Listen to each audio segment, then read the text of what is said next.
பாரிய ஊழல் மோசடி சிக்கும் முன்னாள் ஜனாதிபதிகள்.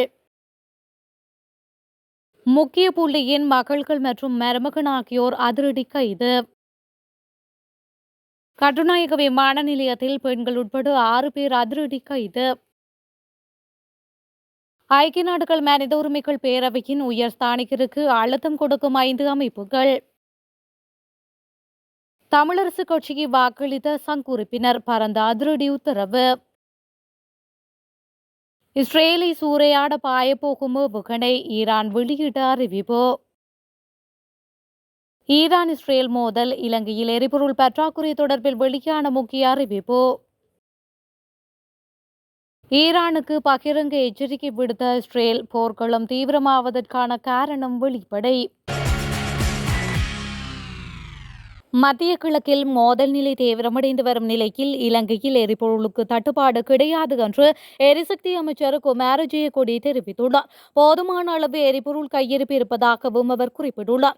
எனவே பொதுமக்கள் தேவையற்ற வகையில் எரிபொருள் நிலையங்களில் கூட வேண்டாம் என்றும் அவர் கோரிக்கை விடுத்துள்ளார். அத்துடன் வீடுகளில் எரிபொருளை சேமித்து வைப்பதை தவிர்க்குமாறும் அவர் கேட்டுக் கொண்டுள்ளார். ஈரான் மற்றும் இஸ்ரேல் ஆகிய நாடுகளுக்கு இடையில் மூண்டுள்ள போர் நிலைமை காரணமாக சர்வதேச சந்தையில் எரிபொருளின் விலை மாற்றங்கள் ஏற்பட்டு வருவதுடன் எரிபொருளுக்கு பற்றாக்குறை ஏற்படலாம் என்றும் தெரிவிக்கப்படுகின்றது. இந்த நிலையில் இலங்கையிலும் எரிபொருளுக்கு தட்டுப்பாடு ஏற்படலாம் என்று கருதி பொதுமக்கள் எரிபொருள் நிரப்பு நிலையங்களை நோக்கி படையெடுத்து வருகின்றமை குறிப்பிடத்தக்கது. குருநாகலில் 1000 ஏக்கர் நில ஒப்பந்தத்தில் 2 முன்னாள் ஜனாதிபதிகள், பிரதி அமைச்சர் ஒருவர் மற்றும் நாடாளுமன்ற உறுப்பினர் ஒருவர் ஈடுபட்டுள்ளதாக அரசாங்கம் தெரிவித்துள்ளது.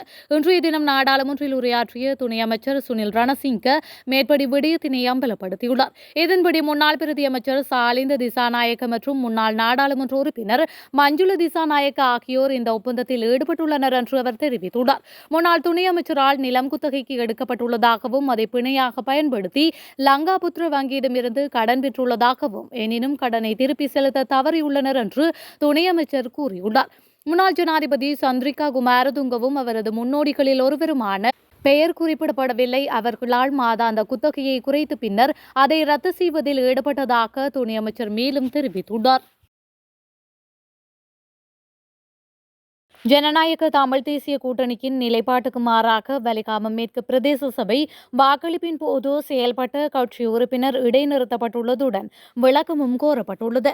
இன்று இடம்பெற்ற வலிகாமம் மேற்கு பிரதேச சபையின் தெரிவுகளின் போது ஜனநாயக தமிழ் தேசிய கூட்டணியின் அறிவுறுத்தலுக்கு மாறாக செயல்பட்ட மா குமார் என்ற கட்சியின் பிரதேச சபை உறுப்பினருக்கு கட்சியின் பொதுச் செயலாளர் ந ரட்னலிங்கத்தால் அனுப்பப்பட்ட கடிதத்தில் விடயம் தெரிவிக்கப்பட்டுள்ளது.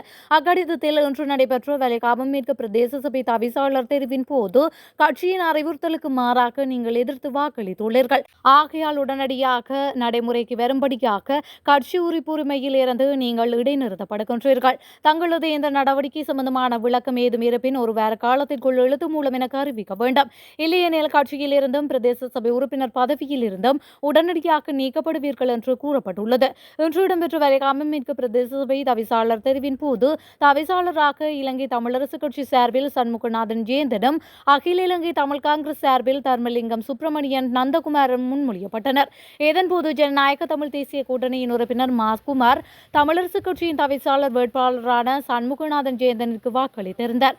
பின்னர் வடமாகாண உள்ளூராட்சி ஆணையாளரிடம் சென்று தான் தவறுதலாக தமிழரசு கட்சியின் வேட்பாளருக்கு வாக்களித்து விட்டதாகவும் தனது வாக்கை அகில இலங்கை தமிழ் காங்கிரஸ் உறுப்பினருக்கு மாற்றுமாறும் கூறியுள்ளார். எனினும் குறித்த வாக்கு பதியப்பட்டு விட்டதாகவும் அதனை மாற்ற முடியாது என வடக்கு மாகாண உள்ளூராட்சி ஆணையாளர் தேவந்தினி பாபு தெரிவித்துள்ளார். இதேவேளை உபதவிசாளர் தெரிவின் போது இலங்கை தமிழரசு கட்சியின் உறுப்பினருக்கு எதிராக வாக்களித்தமையும் குறிப்பிடத்தக்கது. சர்வதேசத்தின் 5 முன்னணி சர்வதேச மனித உரிமைகள் அமைப்புகள் ஐக்கிய நாடுகள் சபையின் மனித உரிமைகள் பேரவையின் உயர்ஸ்தானிகர் வால்கர் டக்கிடம் இலங்கை தொடர்பில் கோரிக்கைகளை முன்வைத்துள்ளன. பல தசாப்தங்களாக தீர்க்கப்படாத மனித உரிமை மீறல்களுக்கு சர்வதேச விசாரணையை வலுப்படுத்தவும் பொறுப்புக்கூறலை கோரும் வகையில் இலங்கைக்கான பயணத்தை அவர் பயன்படுத்த வேண்டும் என்று குறித்த அமைப்புகள் கோரியுள்ளன. சர்வதேச மன்னிப்பு சபை, மனித உரிமைகள் கண்காணிப்பகம், சர்வதேச சட்ட வல்லுநர்கள் ஆணையகம் மனித உரிமைகள் மற்றும் மேம்பாட்டுக்கான ஆசிய மன்றம் மற்றும் அமைதி மற்றும் நீதிக்கான இலங்கை பிரசாரம் என்பன இந்த கோரிக்கையை விடுத்துள்ளன. போர்க்குற்றங்கள், கட்டாயமாக காணாமல் போதல்கள் மற்றும் முறையான துஷ்பிரயோகங்களால் பாதிக்கப்பட்டவர்களுக்கு நீதி வழங்க இலங்கை அரசாங்கங்கள் தொடர்ந்தும் தவறி வருவது குறித்து இந்த அமைப்புகள் தமது அதிருப்தியை வெளியிட்டுள்ளன. யாழ்ப்பாணம், செம்மணியை போன்ற உள்நாட்டு போர் உரிமை மீறல்களுடன் தொடர்புடைய வெகுஜன புதைகுழிகள் மற்றும் தெற்கில் ஜேவிபி எழுச்சியுடன் தொடர்புடைய வெகுஜன புதைக்குழிகளை பார்வையிட வேண்டும். அத்துடன் சர்வதேச மனித உரிமைகள் மற்றும் மனிதாபிமான சட்டத்தின் மீறல்கள் மற்றும் துஷ்பிரயோகங்களுக்கு பொறுப்பு கூறலை உறுதி செய்யுமாறு இந்த பயணத்தின் போது இலங்கை அரசாங்கத்துக்கு உயர்ஸ்தானிகர் பகிரங்கமாக அழைப்பு விடுவிக்க வேண்டும் என்று சர்வதேசத்தின் 5 முன்னணி சர்வதேச மனித உரிமைகள் அமைப்பகமும் வலியுறுத்தியுள்ளமை குறிப்பிடத்தக்கது.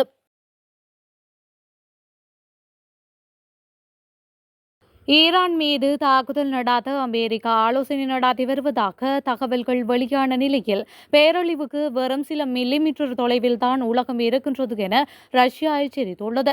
ரஷ்ய வெளியுறவுத்துறை துணை அமைச்சர் செர்ஜி ரியாப்கோவ் வெளிநாட்டு செய்தி நிறுவனத்திற்கு அளித்த நேர்காணலில் இந்த விடயத்தினை தெரிவித்துள்ளார்.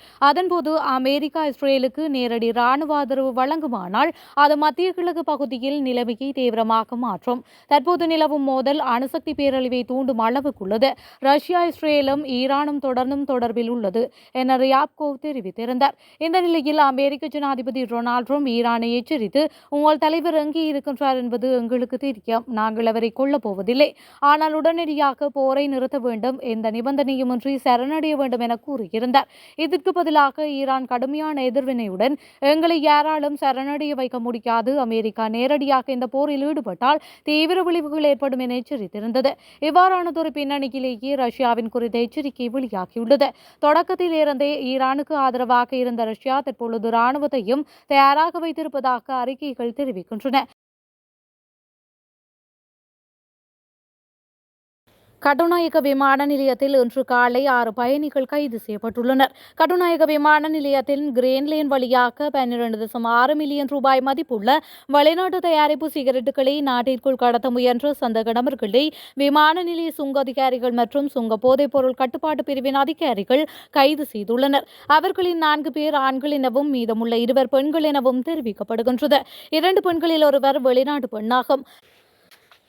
சந்தேக நபர்கள் அனைவரும் துபாய், சார்ஜா மற்றும் பாங்காங்கில் இருந்து கட்டுநாயக்க விமான நிலையத்திற்கு வந்தவர்களாகும்.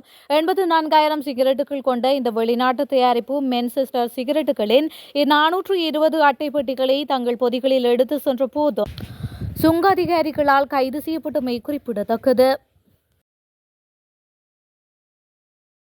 முன்னாள் அமைச்சர் ஹெகிலி ரம்புகவெல்லவின் 2 மகள்கள் மற்றும் மருமகன் ஆகியோர் கைது செய்யப்பட்டுள்ளனர். பண மோசடி குற்றச்சாட்டுகள் தொடர்பான தொடர்ச்சியான விசாரணையின் பேரில் அவர்கள் இன்று கைது செய்யப்பட்டுள்ளதாக தெரிவிக்கப்பட்டுள்ளது. சாமித்ரி ஜேனிகா ரம்புகவெல்ல, அமலி நயனிகா ரம்புகவெல்ல மற்றும் அமலி ரம்புகவெல்லவின் கணவர் இசுரு புலஸ்தி பண்டார போகஸ்தேதனி ஆகியோரே இவ்வாறு கைது செய்யப்பட்டுள்ளனர். பண மோசடி குற்றச்சாட்டு தொடர்பான விசாரணைக்கு லஞ்ச ஒழிப்பு ஆணையகம் மேற்கொண்டு வருகின்றது. குறித்த விசாரணை தொடர்பாக ஏறத்தாழ 40 நிலையான வைப்பு கணக்குகள் மற்றும் ஆயுள் காப்பீட்டு முதலீட்டு திட்டங்கள் இடைநிறுத்தப்பட்டுள்ளன. இந்த நிலையில் குற்றச்சாட்டு தொடர்பில் கைது செய்யப்பட்ட 3 சந்தேக நபர்களும் நீதிமன்றத்தில் முற்படுத்தப்பட உள்ளமையும் குறிப்பிடத்தக்கது.